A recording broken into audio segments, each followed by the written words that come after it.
जय हिंद दोस्तों, मेरा नाम अंकित सिन्हा है और इस वीडियो में हम बात करेंगे सीडीएस में आए हुए पॉलिटी के क्वेश्चंस की। आज ही ये पेपर कंडक्ट हुआ है। आप तरीका जानती हो क्या करना है, वीडियो पोस्ट करना है, अटेम्प्ट करना है, देन आगे बढ़ना है। सभी एग्जाम्स के लिए इक्वली हेल्पफुल है, सिविल सर्विसेज के लिए खासतौर से। ये हमारी सूर्य बैच है जो सीडीएस और सीएपीएफ के लिए है। मेजर फोकस हमारा पीवाईक्यूज में रहता है। इसके अलावा हम एनसीईआरटीज भी थोरोली कवर करते हैं और बहुत ही शानदार तरीके से आप इस बैच के थ्रू क्वेश्चन सॉल्व कर सकते हैं। पहला क्वेश्चन ये था कि first pass the post system के बारे में कौन सा करेक्ट है। इनकरेक्ट नहीं बताना है, करेक्ट बताना है। पहले आप पढ़ लीजिए, क्वेश्चन अटेम्प्ट कर लीजिए। ये 4 ऑप्शंस हैं। पहला कह रहे हैं एक कैंडिडेट जो जीतते हैं हो सकता है उन्हें मेजोरिटी ऑफ वोट ना मिला हो, फिर भी उन्होंने जीत हासिल कर ली। दूसरा ये कि एक से ज़्यादा रिप्रेजेंटेटिव एक कॉन्स्टिट्यूएंसी में इलेक्ट हो सकते हैं। तीसरा ये कि वोटर पार्टी के लिए वोट करते हैं, कैंडिडेट के लिए नहीं। जो भी पार्टी हो XYZ उसके लिए वोट करेंगे। चौथा ये कि हर एक पार्टी को लेजिस्लेचर में सीट मिलती है proportion to the percentage of vote, यानी मान लो 20% वोट ला रहा है तो उसके बेस पे उन्हें सीट मिलेगी। ये 4 इसके ऑप्शंस हैं। देखिए, ये सवाल पूछा गया था 2015 में सीडीएस में। इसमें कह रहे हैं कि first pass the post system के क्या क्या कैरेक्टरिस्टिक नहीं है, और ये इस क्वेश्चन से बहुत ही हाई लेवल का क्वेश्चन है क्योंकि इसमें ना 4 स्टेटमेंट है और कंफ्यूजिंग क्वेश्चन है। तो अगर आपको बहुत अच्छी क्लैरिटी है first pass the post system की तो आपसे ये क्वेश्चन होगा। तो उम्मीद है आपने अटेम्प्ट किया होगा, पहले आप इसे अटेम्प्ट करिए। देखिए, कह रहे हैं कि ये एक मेजोरिटेरियन सिस्टम है जहाँ पे माइनॉरिटीज़ अनरिप्रेजेंटेटेड रहती हैं, यानी बेसिकली जो माइनॉरिटीज़ हैं वो सही तरीके से रिप्रेजेंट नहीं हो पाती हैं, उनका खास योगदान नहीं हो पाता है सिस्टम के थ्रू। दूसरा ये कि एक कैंडिडेट जो इलेक्शन जीत सकते हैं भले ही उन्हें मेजोरिटी ऑफ वोट ना मिला हो फिर भी। तीसरा ये कि proportionality between the vote cast and the seat won, यानी जितना वोट दिया गया उसी के बेस पे सीट वोन भी, यानी जितनी सीटें जीती जाएंगी इनमें एक रेशियो है, प्रोपोर्शनैलिटी देखने को मिलती है।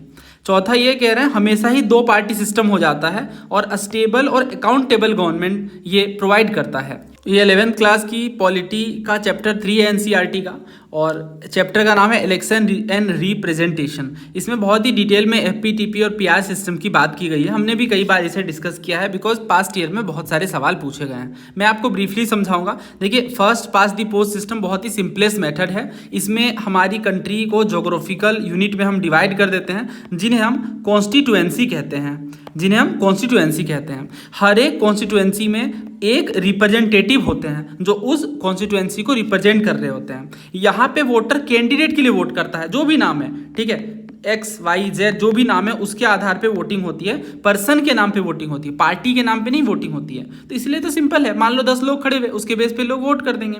अब यहाँ खास बात आपको क्या समझना है कि candidate who wins the election may not get majority vote. Majority को क्लियर भी किया गया है 50% + 1 वोट के साथ। इस चीज़ को आप अच्छे से समझ लीजिए। देखिए, यहाँ पे ये क्या कहना चाह रहे हैं, 50% + 1 का मतलब जो कैंडिडेट है, मान लो 10 कैंडिडेट हैं, ठीक है, एग्जाम्पल लेते हैं। 10 कैंडिडेट में 1 से लेके 8 तक के जो कैंडिडेट हैं, लेट सपोज सबको 12% वोट मिला, ठीक है। 1 से लेकर 8 तक सबको 12% वोट मिला, या चलो 1 से लेकर 7 तक सबको 12% वोट मिला, और टोटल 8 लोग खड़े हुए हैं, ठीक है। तो जो 8th कैंडिडेट है उन्हें कितना मिला, 12 7 जा 84, बचा हुआ 16%, क्योंकि टोटल 100 होता है, तो 84 + 16 100%। अब आप ये समझो, पहले को भी 12% मिला, दूसरे को भी 12% मिला, तीसरे को भी, चौथे को भी, इस तरह से सबको 12% वोट मिला।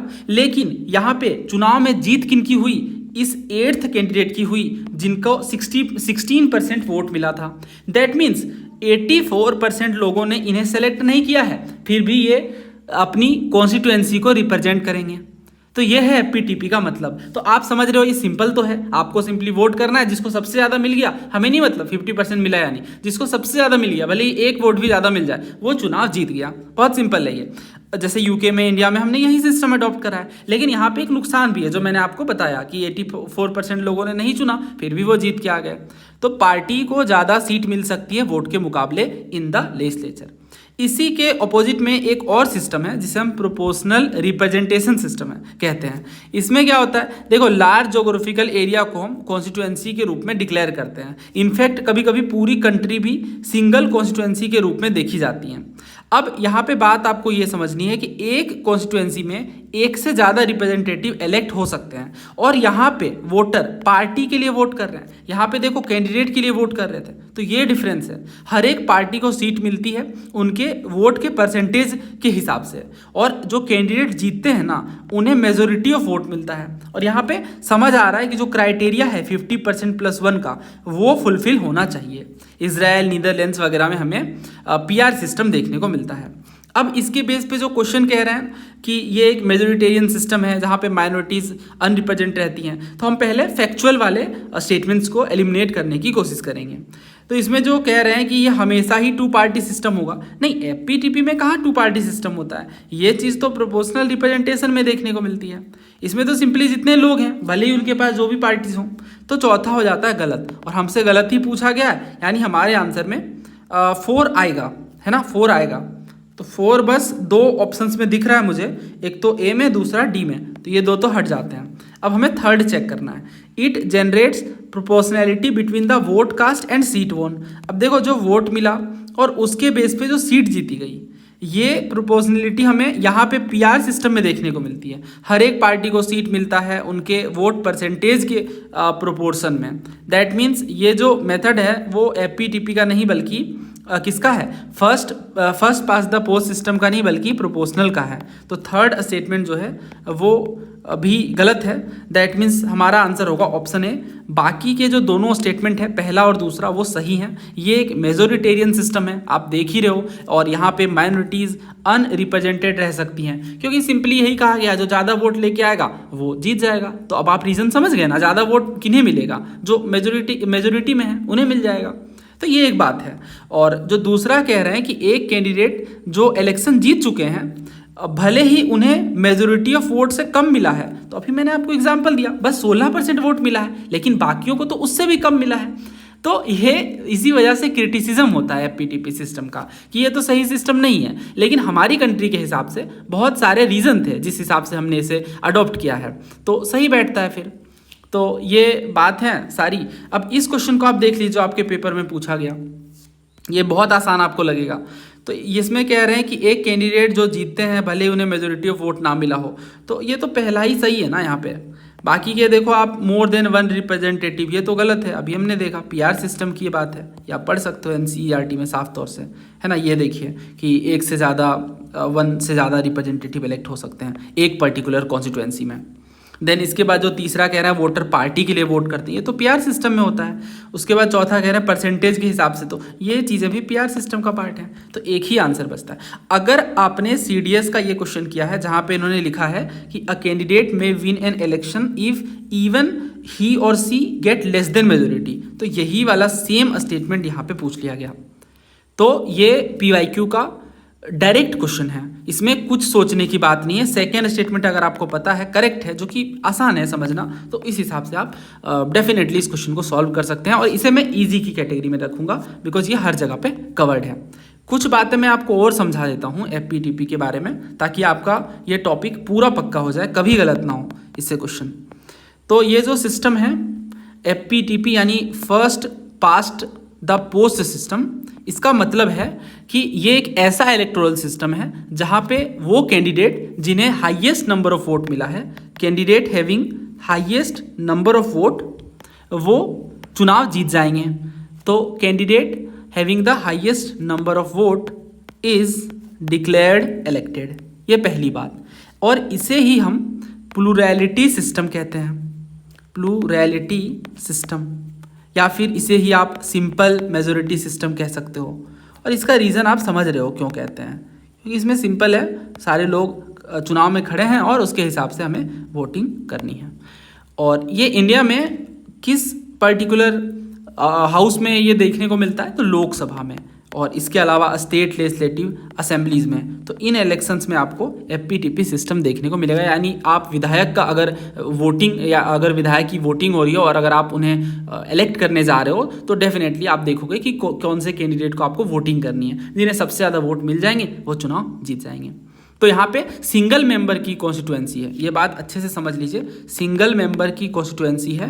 और जितने मैं आपको पॉइंट बता रहा हूँ, इससे अगर कभी क्वेश्चन बना तो जीवन में ऐसा कभी नहीं होगा कि इस पर्टिकुलर टॉपिक से वो बाहर जाएगा, क्योंकि सारे पॉइंटर मैं यहाँ पे आपको बताने वाला हूँ। बस थोड़ा सा आप पेशेंस रखिए। देखिए सिंगल मेंबर की कॉन्स्टिट्यूएंसी का मतलब है कि एक रिप्रेजेंटेटिव है, वन रिप्रेजेंटेटिव पर कॉन्स्टिट्यूएंसी, है ना, एक कॉन्स्टिट्यूएंसी से एक ही रिप्रेजेंटेटिव है। देन इसके बाद जो वोटर है वो किसके लिए वोट करते हैं, तो voter votes for candidate not for party.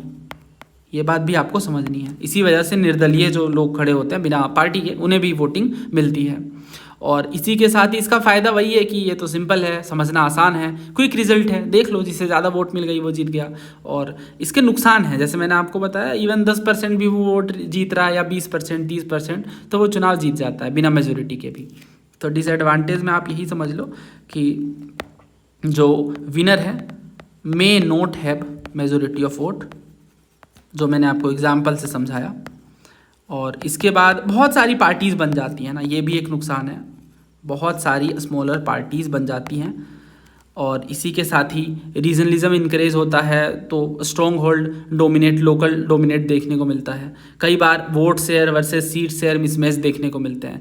मैं इसका एग्जांपल समझाया तो मान लो कोई पार्टी है, ठीक है, अब इस पार्टी को 40% वोट मिले, लेकिन जो सीट्स हैं वो 60% सीट्स हैं, ठीक है, और उसके हिसाब से 40% वोट जो है वो ज़्यादा देखने को मिल रहा है। तो vote share versus seat share का मिसमैच भी होता है। सो दैट्स इट, इतने ही पॉइंट्स आपको समझने हैं। अब आप ये क्वेश्चन करो, best describes the electoral system. ये एनडीए में पूछा गया है, अभी मैंने आपको बताया है इसके बारे में कि जो बेस्ट सिस्टम है, यानी जो हमने अडॉप्ट करा है लोकसभा में, स्टेट लेजिस्लेटिव असेंबली में, उसका नाम है first past the post system. Then ये क्वेश्चन सीडीएस में पूछा गया था कि प्रेसिडेंट के इलेक्शन के लिए किस मेथड को हम यूज़ करते हैं, तो यहाँ पे हम यूज़ करते हैं प्रोपोर्शनल रिप्रेजेंटेशन सिस्टम। और इसी के साथ ही एक और वर्ड जुड़ जाता है, सिंगल ट्रांसफरेबल वोट सिस्टम। मतलब वही है, जो सबसे कम वोट लाते हैं उन्हें एलिमिनेट करो, फिर से इलेक्शन होगा। तो ये पर्टिकुलर प्रोसेस है, उसे मैं यहाँ पे डिटेल में नहीं समझाऊंगा क्योंकि वो प्रेजेंट वाले टॉपिक में हमने डिस्कस किया है। अगले क्वेश्चन की ओर बढ़ते हैं। तो ये आपको स्पेशल प्रोविजन दिए गए हैं और स्टेट के साथ मैच करना है। 371, 371A, 371B, 371I। जैसे ये क्वेश्चन देखिए CAPF का है, तो इसमें कह रहे हैं कि 371 में किसका जिक्र नहीं है, किस स्टेट का, महाराष्ट्र, मध्य प्रदेश, गुजरात, कर्नाटक। तो अभी हमने इसे कवर करा बेयर एक्ट के थ्रू, और इन चीज़ों को बेयर एक्ट से ही बेटर तरीके से समझा जा सकता है। जैसे एक बार हम देख लेते हैं, जैसे देखिए आप यहाँ पे महाराष्ट्र, गुजरात है ना, ये आप देखो कर्नाटक, ये इंक्लूडेड हैं, बट मध्य प्रदेश आपको नहीं देखने को मिलेगा। तो इस तरह से जो हमारा आंसर है वो मध्य प्रदेश है, ऑप्शन बी, क्योंकि नॉट पूछा है, नॉट फाइंड अ मेंशन। ठीक है, अब ये क्वेश्चन देखो आप, इसमें इन्होंने कहा 371J, 371J से कौन सा जुड़ा हुआ है, तो ये कर्नाटक, अभी हमने देखा इसे। अच्छा, इसमें क्या क्या ऑप्शन है, हाँ है, ये ऑप्शन बी में है। So answer is option B, Hyderabad and Karnataka. Then इसके बाद आप देखो तो डायरेक्ट पूछ लिया गया है। इन्होंने पूछा था, बीपीएससी का हम एनालिसिस कर रहे थे उस टाइम पे ये क्वेश्चन था, तो इन्होंने पूछा कि मणिपुर, तो मणिपुर 371C। अब ये देखो असम, इन्होंने पूछा कि असम से कौन सा आर्टिकल डील करता है, मतलब असम के स्पेशल प्रोविजन से, 371B। अब यहाँ आप देखो इन्होंने पूछा था जम्मू कश्मीर पीसीएस में 371A किससे डील करता है, नागालैंड से। तो समझ आ गया ना आपको, 371A नागालैंड से, 371B जो है वो असम से, और 371C जो है वो मणिपुर से। तो वो कैसे भी पूछें, हमें अगर पता है आर्टिकल तो हम कर लेंगे ऐसे क्वेश्चन। ठीक है, तो यही तरीका है। और देखो सारा PYQ में पूछ रखा है, कुछ भी अलग नहीं है। अब आप देखो ये A और B कितना आसान है आपके लिए इसे सॉल्व करना। 371A अभी हमने देखा नागालैंड, 371B असम, है ना, 371I अब जो बच गया वो गोवा। तो 2, 1, 3 and 4, और 2, 1, 3 and 4 आंसर ऑप्शन सी सही है, 2, 1, 3 and 4। तो आई होप ऐसे क्वेश्चन आप समझ पा रहे हैं कैसे इन चीज़ों को टैकल करना है। अगला क्वेश्चन देखिए, इसमें कह रहे हैं आपसे कि कुछ स्टेटमेंट्स हैं और उसके बेस पे आंसर करना है। 3 स्टेटमेंट है, तो उम्मीद है आपने पढ़ा होगा, करेक्ट ही पूछ रहे हैं, तो ऑप्शंस तो दिखाने की नीड नहीं है, इसलिए आप चेक कर लो। ये 1 and 2 है, 2 and 3 है, 1 है और 3 है। पहला कह रहा है जो प्रोविज़न है वीमेन के रिजर्वेशन से लेकर सीटों को लोकसभा में और राज्यसभा में, ये मेड विदे का मतलब ये एक लीगल टर्म है, इसका मतलब थ्रू होता है। ठीक है, तो made through 106th amendment of the constitution, यानी जो हमारे संविधान में 106वां संशोधन हुआ उसके हिसाब से लोकसभा और राज्यसभा में विमेन की सीट रिजर्व कर दी गई। और दूसरा ये कह रहे हैं कि जो सीट्स के रिजर्वेशन का जो प्रोविज़न है वो हमारे लेजिस्लेटिव असेंबली और लेजिस्लेटिव काउंसिल्स में भी देखने को मिलता है। तीसरा ये कि जो विमेन रिजर्वेशन को लेकर प्रोविजंस है ये पंचायत में भी एग्जिस्ट करते हैं। तो ये ना PYQ ही है। आप देखो अभी EPFO का पेपर हुआ था PA का, उस टाइम भी हमने ये डिस्कस किया था। और इसके अलावा ये जो पेपर्स हैं कर्नाटक एडमिनिस्ट्रेटिव सर्विसेज के, खास तौर से हमने बहुत डिटेल में इन्हें भी डिस्कस किया था, बिकॉज इस क्वेश्चन पेपर में जो क्वेश्चंस है वो भी बहुत ही रेलेवेंट है, ठीक है। और इसके बाद आप ये भी देखो कि 106th अमेंडमेंट पे डायरेक्ट क्वेश्चन आया था कंबाइंड जियो साइंटिस्ट में, तो हर एक पेपर में पूछा जा रहा है। तो यहाँ से आपको क्या समझ आ रहा है, यहाँ से आपको ये समझ आ रहा है कि जो टॉपिक सब में पूछे जा रहे हैं वो डेफिनेटली इंपॉर्टेंट हो जाते हैं। तो ये तो आप PYQ से सॉल्व कर ही लोगे। कुछ बातें मैं पहले बता दूं। देखो ऑब्जेक्टिव क्या है, पर्पस ये है इस पर्टिकुलर अमेंडमेंट का, संविधान में संशोधन किया जा रहा है ना, तो छोटी बात पे तो नहीं किया जाएगा, संविधान में बदलाव किया जा रहा है। तो 106th constitution amendment act CAA मैं लिख दे रहा हूँ।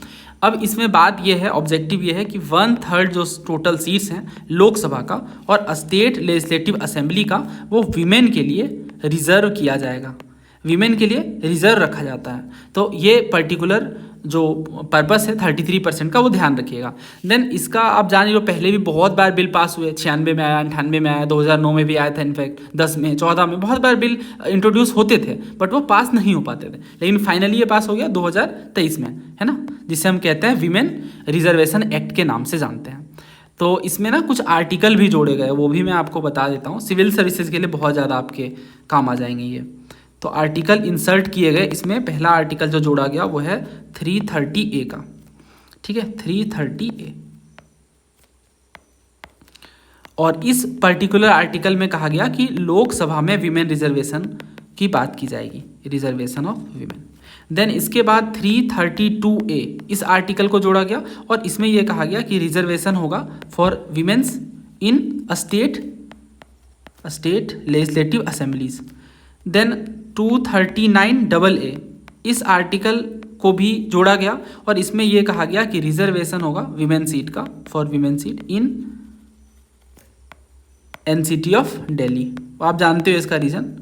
देन इसके बाद 334A है, ये भी इंसर्ट किया गया और इसमें यह कहा गया कि जो रिजर्वेशन है ये इफेक्टिव हो जाएगा आफ्टर डिलिमिटेशन, जैसे ही सेंसस कंडक्ट होगा देन इसके बाद इस रिजर्वेशन को अप्लाई कर दिया जाएगा। टाइम पीरियड क्या है, देखो टाइम पीरियड दोस्तों 15 साल का है, ठीक है, जो टाइम पीरियड रखा गया है ना इस रिजर्वेशन का वो 15 साल है and it can be extended for sure. ऐसा नहीं है कि हार्ड एंड फास्ट रूल है, पत्थर की लकीर नहीं है, 15 साल के बाद दोबारा से एक्सटेंड कर लेंगे एज पर द नीड, ठीक है। और रोटेशन कैसा होगा, तो देखो हर डिलिमिटेशन के बाद जो रिजर्व सीट है उनका रोटेशन देखने को मिलेगा।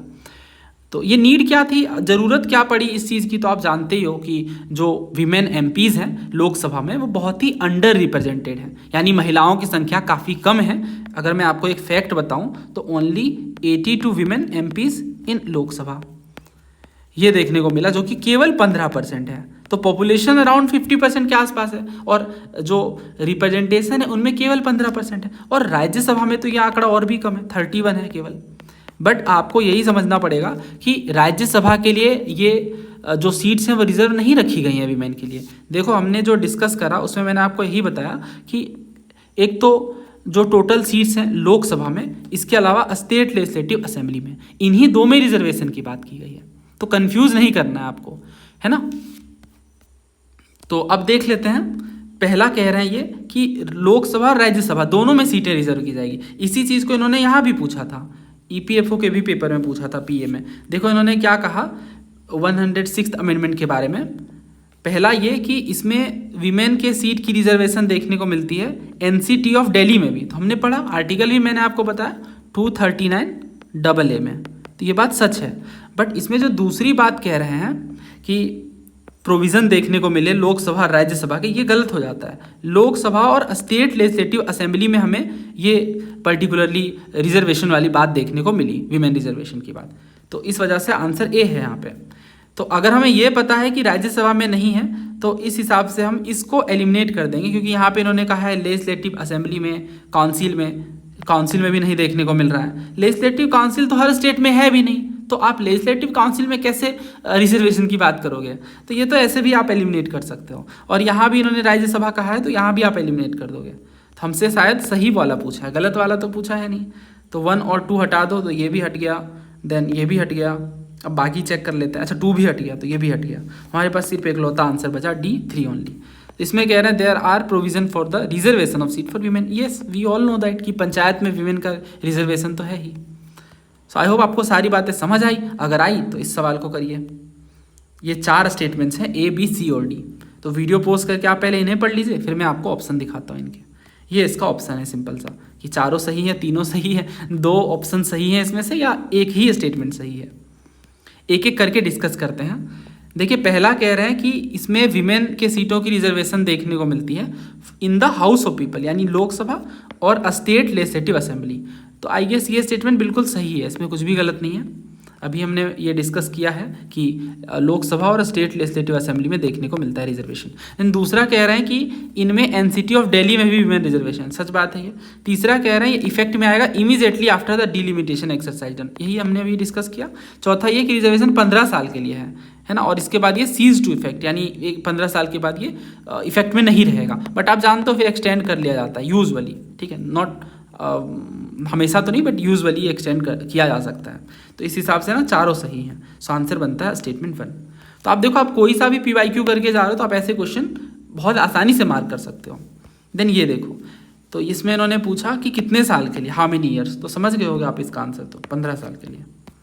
ठीक है, क्लियर है सब कुछ। अगला इसमें कह रहे हैं कि सब्जेक्ट्स का पेयर है 7th शेड्यूल में और आपको नॉट करेक्ट मैच बताना है। Forest, taxes on land and building, insurance and census, ये 4 हैं। तो ये क्वेश्चन पूछा गया था UPPCS में, इन्होंने नॉट करेक्टली मैच पूछा था। और इसमें ये क्या क्या दे रहे हैं देखिए, एक तो सेंसस है, इसके अलावा एलोकेशन की बात कर रहे हैं, पब्लिक हेल्थ एंड सैनिटेशन है। तो ये आप पहले ट्राई करिए। देखिए इस क्वेश्चन में जो आंसर है खास तौर से वो क्या होना चाहिए, पब्लिक हेल्थ एंड सैनिटेशन ये स्टेट लिस्ट का पार्ट है, सेंसस यूनियन लिस्ट का पार्ट है। जो काउंसिल ऑफ स्टेट का एलोकेशन है ये 2nd शेड्यूल में देखने को मिलेगा।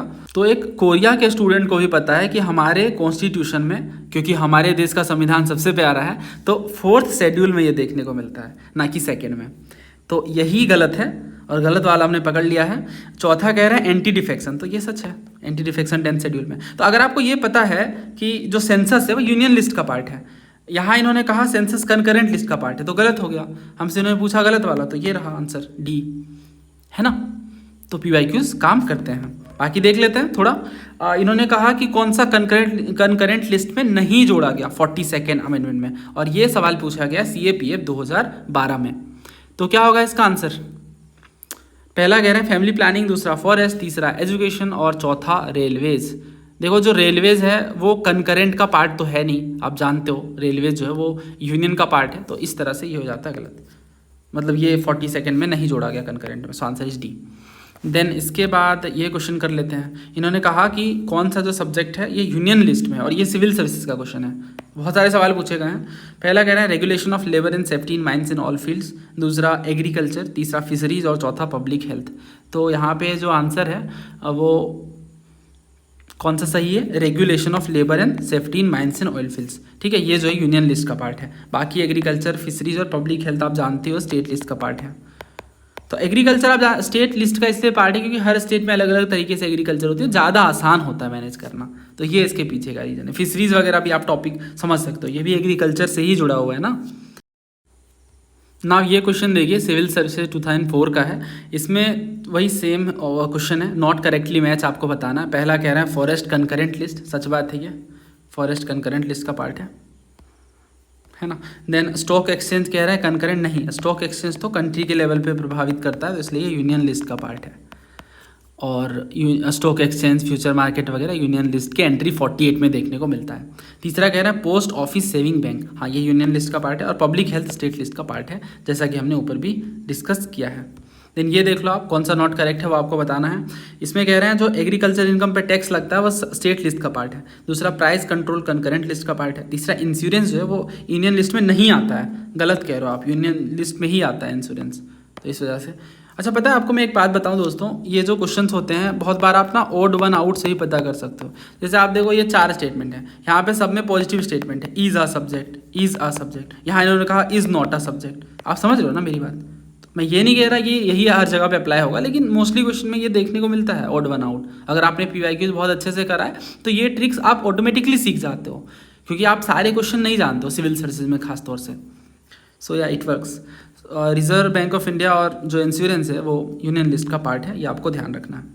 बाकी फॉरेस्ट वगैरह याद कर लो अच्छे से, कंकरेंट लिस्ट में है, दिमाग में अच्छे से बैठा लो इस चीज़ को। और एग्रीकल्चर इनकम पे जो टैक्स है ना वो स्टेट लिस्ट लगाती है, बट आप जानते हो कि एग्रीकल्चर में प्रेजेंटली 0 टैक्स है। देन ये देखो नॉट, अच्छा करेक्टली मैच आपको बताना है। पहला कह रहे हैं कि state list public health and sanitation, union list citizenship naturalisation and aliens, and then concurrent list है legal medical and other profession. तो इसमें करेक्ट पूछा है इन्होंने, तो आई गेस तीनों ही करेक्ट है, पहला दूसरा तीसरा तीनों ही करेक्ट है। यानी स्टेट लिस्ट में ही पब्लिक हेल्थ सैनिटेशन है, यूनियन लिस्ट में सिटीजनशिप है, नेचुरलाइजेशन है, और कंकरेंट लिस्ट में लीगल मेडिकल और अदर प्रोफेशन है। देन ये देखो prevention of cruelty to animals is listed in which list. तो एनिमल्स को लेकर क्रुएल्टी है जो पर्टिकुलर बात है, ये किस लिस्ट में है?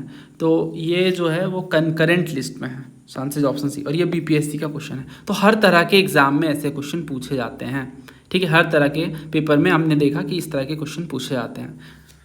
सो या जब हम PYQs कवर करते हैं ना बैच में, तो ऐसे ही एक टॉपिक हमने लिया, लिस्ट को लिया, और उस पर सारे क्वेश्चन और भी सवाल हैं, ठीक है, वो हम इस तरह से कवर कर लेते हैं।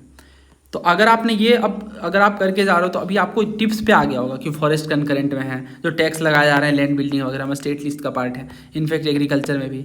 इसके बाद आप देखो कि इंश्योरेंस वगैरह यूनियन लिस्ट का पार्ट है, हमने अभी देखा। सेंसस जो है वो कंकरेंट का नहीं पार्ट है, ठीक है, यूनियन का पार्ट है। क्यों? क्योंकि यहाँ इन्होंने पूछा है। तो इस तरह से चीज़ें क्लियर हो जाती हैं। प्रीएम्बल पे एक अच्छा क्वेश्चन है, और प्रीएम्बल पे बहुत सारे क्वेश्चन हैं, बट अभी हम यहाँ डिस्कस नहीं कर सकते क्योंकि उनका नंबर बहुत ज़्यादा है, 50-60 सवाल हैं। तो अलग से उस पर 1 घंटे का डिस्कशन हो जाएगा, जो हम लोग बैच में अलग से करते हैं। बाकी मैं यूट्यूब पे भी इस तरह के क्वेश्चन डिस्कस करवाता हूँ। पहला कह रहे हैं the word secular comes before the word socialist. तो अगर आपको ये थोड़ा भी याद है ना कि we the people of India having solemnly resolve to constitute India into a sovereign socialist secular democratic republic, तो आप समझ सकते हो सोशलिस्ट से पहले सोवरेन है।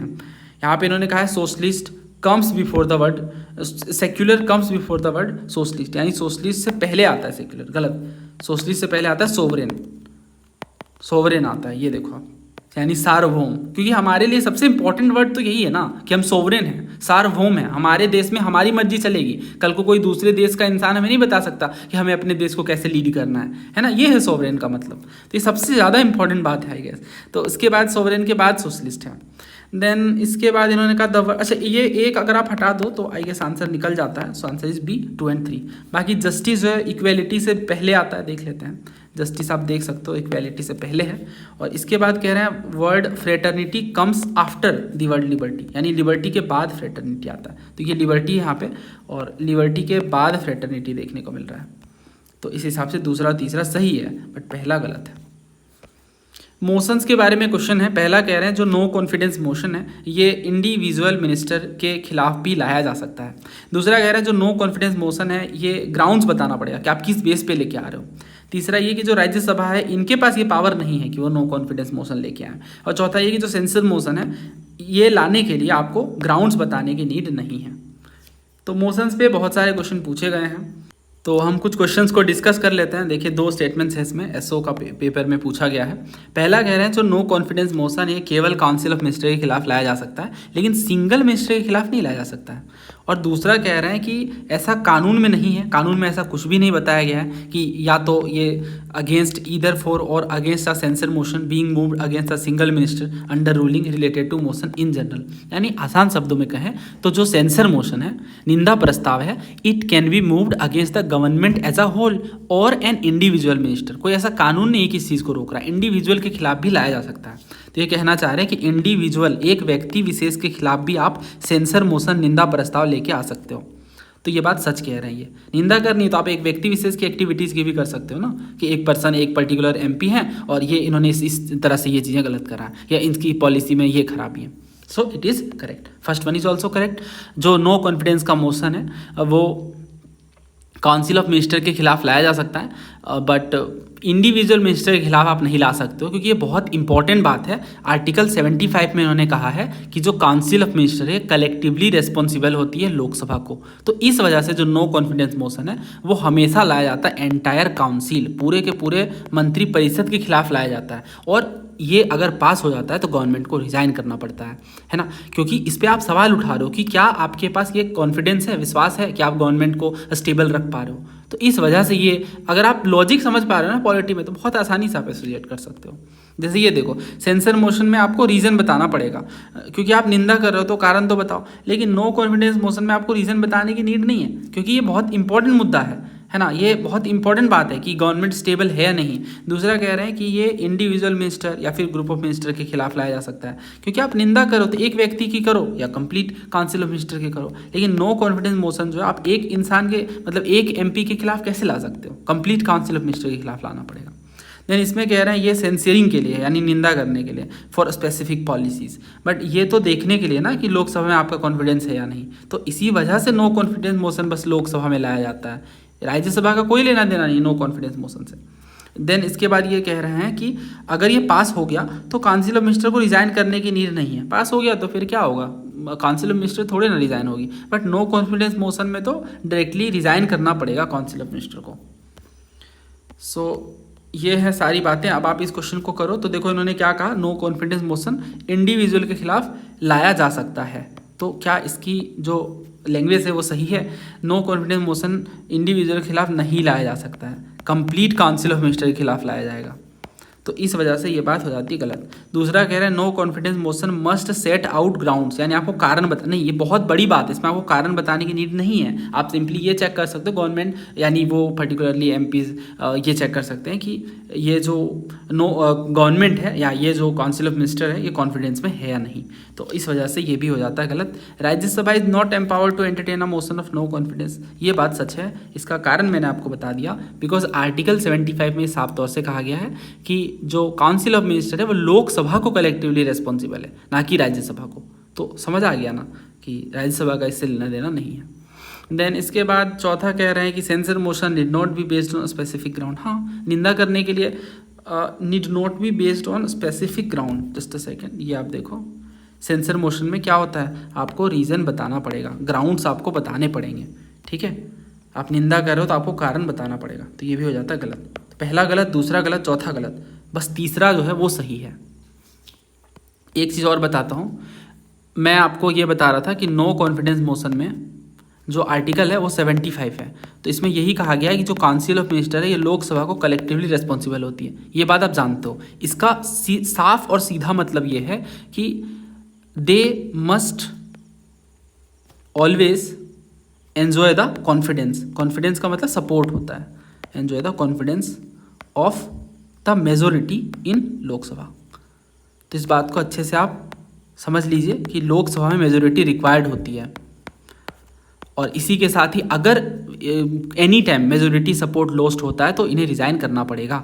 नेचर क्या है इस मोशन का, तो देखिए जो नो कॉन्फिडेंस मोशन है ये स्पेसिफिक एक्ट या पॉलिसी के लिए नहीं है, ये ओवरऑल गवर्नमेंट की लेजिटिमेसी के लिए है। अगर even if MPs have no specific complaint they can withdraw confidence. आप जानते हो एमपीज को कोई स्पेसिफिक कंप्लेंट देने की नीड नहीं, और ऐसा बहुत बार होता है। फिर वो अपना कॉन्फिडेंस ले लेती हैं और अगर वो एक लिमिट से ज़्यादा ले लें तो गवर्नमेंट सरकार गिर जाती है।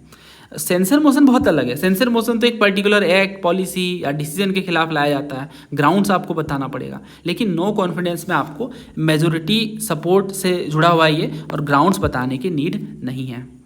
सो ये थी सारी बातें। अब आपको कंप्लीट क्लैरिटी मिल गई होगी। कुछ क्वेश्चंस और हैं, ये आप ट्राई करिए। ये कंबाइंड जियो साइंटिस्ट में पूछा गया है, कलर काफ़ी डार्क है, जस्ट अ सेकेंड। तो इसमें कह रहे हैं कि जो सेंसर मोशन है इसमें ग्राउंड्स बताना पड़ेगा कि किस बेस पे आप लेके आ रहे हो। देखो निंदा करने के लिए ये लाया जा रहा है तो ग्राउंड्स तो बताने पड़ेंगे। तो पहला हो जाता है सही। दूसरा कह रहे हैं censure motion can be moved even against an individual. हाँ, एक पर्टिकुलर इंसान की भी बुराई निंदा की जा सकती है। तीसरा कह रहे हैं no confidence motion can be initiated in either house of parliament, however a government will fall only if the no confidence motion is passed in Lok Sabha. तो इसमें कह रहे हैं नो कॉन्फिडेंस मोशन दोनों हाउस में लाया जा सकता है, लोकसभा राज्यसभा में नहीं। गलत कह रहे हो आप, राज्यसभा में नहीं लाया जा सकता है। उसके बाद चौथा कह रहे हैं no confidence motion must specify the charges. नहीं, बिल्कुल नहीं, नो कॉन्फिडेंस मोशन में आपको ग्राउंड्स या चार्जेस बताने की नीड नहीं है, तो ये भी हो जाता है गलत। पूछा इन्होंने कितने स्टेटमेंट सही हैं, तो 2 सही हैं, पहला और दूसरा सही है, तीसरा और चौथा गलत है। आई होप आप ऐसे क्वेश्चन बहुत आसानी से अब कर सकते हैं। ये सिविल सर्विसेज का क्वेश्चन है, 2014 में पूछा गया। पहला कह रहे हैं कोई मेंशन ही नहीं, कोई जिक्र ही नहीं नो कॉन्फिडेंस मोशन का। दूसरा ये कि नो कॉन्फिडेंस मोशन केवल लोकसभा में, तो कई बार हमने देखा केवल लोकसभा में लाया जा सकता है, और इस बात का कोई जिक्र हमारे कॉन्स्टिट्यूशन में डायरेक्टली नहीं है। ठीक है, तो इस बात को भी आपको ध्यान से समझ लेना है। तो इस वजह से दोनों स्टेटमेंट सही हैं, option C is correct here.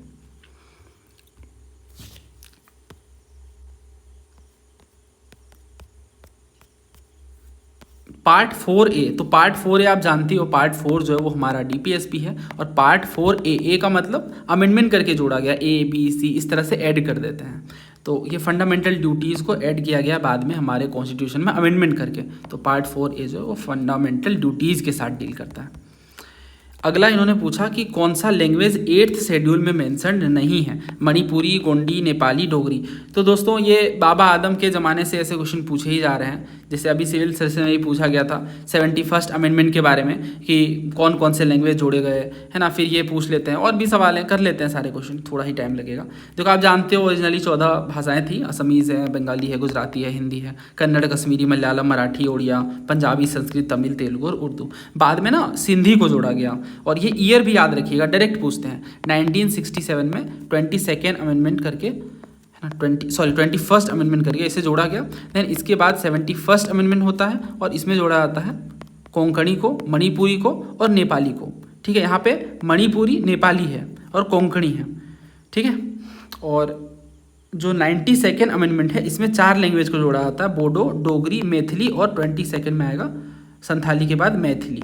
ठीक है, तो मैथिली लैंग्वेज लास्ट में जोड़ा गया है। तो मैं इसलिए बता रहा हूँ ना, क्योंकि यहाँ पे एम है, यहाँ भी एम है, तो कन्फ्यूजन का स्कोप नहीं बचना चाहिए। कोंकणी, मणिपुरी और नेपाली ये 71st में है, और मैथिली जो है, मैथिली, संथाली, डोगरी, जैसे मैथिली बिहार वाले रीजन में, संथाली झारखंड में, और डोगरी फिर बोडो, इस तरह से ये जो लैंग्वेजेस हैं वो 92nd में जोड़े गए हैं। अब देखो 21 और 71 को आप ऐड करोगे तो क्या बनेगा, 1 और 1 2 और 7 और 2 9, यानी 92nd। तो ये तीसरा वाला 92nd है, थोड़ा सा है कि काम आ जाएगा। 21st याद रख लो, 71st तो 92 बन जाएगा। फिर से रिवाइज करवा देता हूँ, 21st कब आया, 1967 में, 71st कब आया, 1992 में, और 92nd वाला कब आया, 2003 में। इसमें क्या जोड़ा गया, सिंधी, इसमें क्या जोड़ा गया, KMN, यानी कोंकणी, मणिपुरी और नेपाली। लास्ट में BDSM, बोडो, डोगरी, संथाली और मैथिली। अब करते हैं क्वेश्चन। तो इसमें उन्होंने कहा सिविल सर्विस के क्वेश्चन में 71st 1992 में कौन कौन से लैंग्वेज जोड़े गए, तो KMN, कोंकणी, मणिपुरी और नेपाली। नहीं, मैथिली नहीं, मैथिली तो 92nd में जोड़ा गया है, तो इस हिसाब से आंसर ए। अगला देखो ये क्वेश्चन इन्होंने पूछा, ये तो अलग क्वेश्चन है। हाँ ये देखो, कौन सा लैंग्वेज 8th शेड्यूल में नहीं है, तो भोटी नहीं है, बाकी डोगरी, मैथिली, संथाली तो हमने देखा ही है। तो देन इसके बाद इन्होंने पूछा कि कौन सा लैंग्वेज 8th शेड्यूल में नहीं है, तो इंग्लिश नहीं है, संस्कृत, उर्दू, नेपाली वगैरह है, ये सारे आप देख सकते हो CDS के AP वाइक में। देन इन्होंने पूछा कि कौन सा लैंग्वेज 8th शेड्यूल में जोड़ा गया, तो 8th शेड्यूल में सिंधी जोड़ा गया है ना, बाद में 1967 में जोड़ा गया सिंधी को। मैंने आपसे कहा था ना डायरेक्ट पूछ लेते हैं, वो 67 में सिंधी को जोड़ा गया, और बाद में फिर ये 3 लैंग्वेज देखने को मिलते हैं, KMN। उसके बाद इन्होंने कहा कि जो सिंधी है कौन से शेड्यूल में जोड़ा गया, तो आप जानते हो 8th शेड्यूल लैंग्वेज से डील करता है। देन ये देखो आप, इन्होंने पूछा था सिविल सर्विसेज में कि क्लासिकल लैंग्वेज, तो ये अलग कॉन्सेप्ट है, उड़िया का है। देन इसके बाद इन्होंने कहा लेटेस्ट लैंग्वेज, ये CDS का क्वेश्चन है, लेटेस्ट वाला है ना, 2025 का। तो इसमें सबसे बाद में जोड़ा गया मैथिली को। कौन कौन से हैं, BDSM, बोडो, डोगरी, संथाली और मैथिली। कौन सा अमेंडमेंट है, 92nd। ईयर क्या है, 2003। अब मैं तो पढ़ाता हूँ, मुझे याद है, आप ऐसे बोलोगे लिखोगे तो आपको याद होगा, बस ऐसे वीडियो देखते रहोगे तो फिर तो चीज़ें सही डायरेक्शन में नहीं चलेंगी। सो या दैट्स इट। अगर आप CDS या CAPF के लिए प्रिपेयर कर रहे हैं तो ये सूरवीर बैच है। अगर आप सिविल सर्विसेज या स्टेट PCS के लिए प्रिपेयर कर रहे हैं तो समग्र बैच है। बहुत आसान प्रोसेस है, आपको ये नंबर पे मैसेज करना है, आप कंप्लीट डिटेल्स ले सकते हो, देन उसके अकॉर्डिंग प्रोसीड कर सकते हो। जल्दी मिलते हैं नए वीडियो में। धन्यवाद, जय हिंद।